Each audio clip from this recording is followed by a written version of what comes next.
그러면 제가 한 7개 정도의 그래프, 커브를 가지고 왔는데, 그럼 HR에서 어떤 거를 좀 전환하면 좋을까 생각을 해봤는데, 저는 4가지 정도를 생각해 봤어요. 문제 해결 패러다임을 좀 바꾸면 좋겠다. 그리고 뭐 경력 성공에 대한 관점도 좀 바꿨으면 좋겠다. 동기 유발 요인이랑 구성원의 목표들도 좀 바꿨으면 좋겠다. 이런 것들이에요. 첫 번째 문제 해결 패러다임을 좀 바꿔야 되는 거는요. 여기 보이는 것처럼 30 더하기 30은 그러니까 정답을 찾는 패러다임이 아니라 우리가 어떤 갖고 있는 목표나 어떤 뭐 지향점이 있다고 하면 그거를 만들 수 있는 여러 가지 방법이 있을 겁니다. 제가 이거 수식으로 그냥 표현을 했는데 30 더하기 30은 뭘까라고 해서 이렇게 답을 찾는 것보다 60이라는 어떤 목표를 정해놓고 이거는 굉장히 다양한 변수들이 작용이 되잖아요. 상황도 굉장히 달라지고 이런 측면에서 좀 우리가 문제 해결을 좀 접근할 수 있는 그런 방법들을 HR에서 많이 좀 생각을 해보고 HRD에서도 그런 식으로 좀 접목을 해보면 어떨까. 근데 결국은 이런 식으로 가려면 결국은 구성원들의 창의성과 다양성에 기반할 수밖에 없습니다. 그러니까 학교에서 배운 걸 가지고는 이런 것들은 찾아내기가 어렵죠. 근데 여러분 아시겠지만 창의성, 다양성은 본인이 갖고 있는 축적된 지식들이 얼마나 많으냐에 영향을 굉장히 많이 받습니다. IQ 문제가 아니라는 거예요. 내가 이거랑 이거랑 어떻게 접목을 시켜볼까? 어떻게 연결시켜볼까? 그리고 그런 시도를 해볼 수 있는 장이 마련되어 있는가? 예. 이런 판을 조직, 특히 이제 HR에서 좀 깔아주지 않으면 구성원들은 이제 굉장히 안전한 길로만 간다는 거죠. 안전한 길로 간다는 건 다양한 시도를 못 해본다는 거고, 다양한 시도를 못 해본다는 거는 결국은 매번 그 나물의 그 밥인 것만 나올 수밖에 없다는 거죠. 그런 측면에서 좀 생각을 해봤고요. 또한 이제 경력 성공에 대한 관점이 좀 전환될 필요가 있다는 거예요. 경력 성공은 크게 객관적 경력 성공과 주관적 경력 성공으로 나누어집니다. 적어도 학계에서는 그렇게 나누고 있어요. 객관적 경력 성공은 여기 써 있는 것처럼 누구나 다 봤을 때 아, 내가 성공했다라고 보는 거예요. 예를 들어서 승진을 했다거나 아니면 연봉이 올라갔다거나 이런 것들이에요. 그런데 어떤 조직이든지 간에 대부분 다 피라미드 형태로 조직 구조가 되어 있기 때문에 신입사원 100명이 들어오면 100명이 다 임원 가기 어렵습니다. 우리나라 국내 대기업 임원 비율을 보니까, 임원 승진을 보니까 3%가 채 안 되는 것 같아요.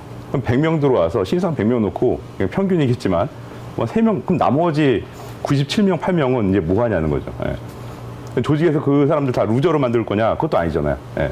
그러면 어떤 측면으로 봐야 되냐면 아래에 있는 주관적 경력 성공 관점으로 좀 바라볼 필요가 있다는 거예요. 이 주관적 경력 성공은 어떤 거냐면 본인의 경력 성공에 대해서 스스로가 좀 평가할 수 있게 하는 거예요. 조금 더 우아한 얘기로 하면 자기인식, 자기성찰, 자기만족 이런 쪽이에요. 그러면 이런 주관적 경력 성공은 어떻게 만들어지느냐? 이런 것들이 영향을 많이 미친다고 결과들이 나와 있습니다. 예를 들면 전문적인 활동에 참여한다든지 다른 네트워크에 좀 참여한다든지 본인이 할 수 있는 것들을 좀 다른 방향으로 좀 드러낸다든지. 그래서 요즘이라고 표현하기는 그렇죠. 한 7, 8년 전부터 젊은 친구들이 이제 책을 쓰기 시작하고 글을 쓰기 시작하고 블로그 활동을 하고 유튜브 활동을 하고 그런 것들이 굉장히 많았어요. 왜냐하면 회사 내에서는 그걸 표출하기 되게 어렵거든요. 그러니까 그런 것들을 자꾸만 쌓아 나가는 거죠. 그게 일종의 주관적 경력 성공의 하나의 방법이기도 한 것이죠. 근데 이거를 만약에 조직 내에서도 이런 판을 좀 우리가 할 수 있다고 하면 굉장히 조직에서 플러스 되지 않을까 생각은 개인적으로 들고 합니다. 또 하나는 동기 유발 요인을 전환할 필요가 있다. 이것도 아까 조금 전에 했던 그 경력 성공과 약간 유사한데 여러분이 많이 들어봤을 만한 게 이제 허츠버그의 2요인 이론이랑 매슬로우의 욕구 단계 이론이에요. 2요인 이론은 간단하게 하면 2가지인데 위생 요인이 있고 동기 요인이 있다. 위생 요인은 보는 것처럼 그냥 근무 환경 관련해가지고 나타나는 것들. 그러니까 내가 올해 얼만큼 연봉이 올랐느냐, 얼만큼 보너스를 받느냐 이런 것들이에요. 근데 이건 대부분 다 아까 이야기하는 걸로 이야기하면 상수에 가깝습니다. 내가 컨트롤하기가 되게 어려운 것들이죠. 예. 내가 내 마음대로 연봉 못 정하잖아요.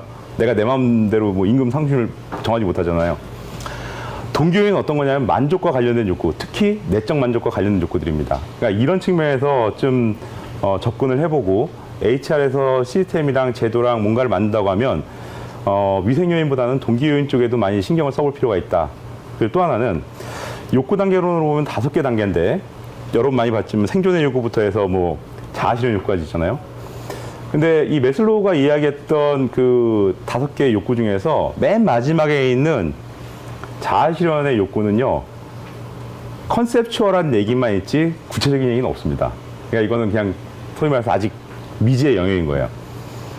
그런데 어쨌든 간에 그 구성원들의 동기 유발 요인을 좀 생각한다고 하면 생존이나 안전 욕구 쪽보다는, 그러니까 먹고 사는 것보다는 관계를 어떻게 좋게 만들 것이냐, 관계 속에서 얼만큼 만족감을 느낄 것이냐, 그리고 자기 존중, 주변 사람들로부터 얼마나 내가 좀 존중을 받을 수 있게 그런 환경을 만들 것이냐, 이런 거에 조금 초점을 줄 필요가 있다 생각이 드는 거죠.